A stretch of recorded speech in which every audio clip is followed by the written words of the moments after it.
জাপানে ফেরত যাওয়ার আগে এটাই হয়তো লাস্ট ট্রিপ কলকাতাতে। হাই, আমি সঞ্জারি, চলে এসেছি আবারও একটা নতুন ব্লগ নিয়ে। বিয়ে বাড়ি তো শেষ, এবার ছিল অষ্টমঙ্গলার পালা। ভোরবেলা উঠে বরবউয়ের সাথে আমরাও রওনা দিলাম। আলু পরোটা গাইস।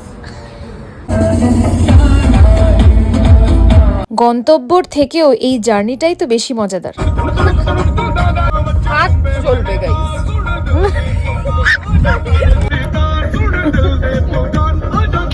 কলকাতা থেকে প্রায় 3 ঘন্টারও বেশি ডিস্টেন্স ছিল, তাই এসেই সেরে নেওয়া হলো অষ্টমঙ্গলার নিয়মকানুন। তারপর খেতে বসে গেলাম সবাই মিলে।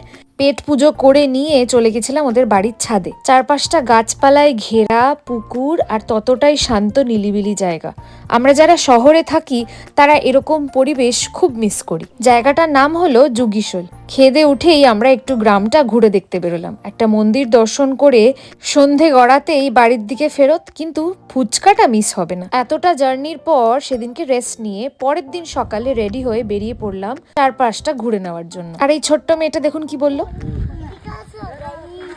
ঘোরাঘুরির পর এবার কলকাতায় ফেরার পালা। ফেরার পথে শেরে পাঞ্জাবে খাওয়াটা একদমই মিস করা যায় না, আর তার উপর যদি থাকে সিঙ্গাড়া আর চা। আমার কথা শুনে বুঝতেই পারছেন, কলকাতায় তো ফিরছি, কিন্তু জাপানে ফেরার সময়ও প্রায় এগিয়েই এলো। আজকের মতো এখানেই চললাম।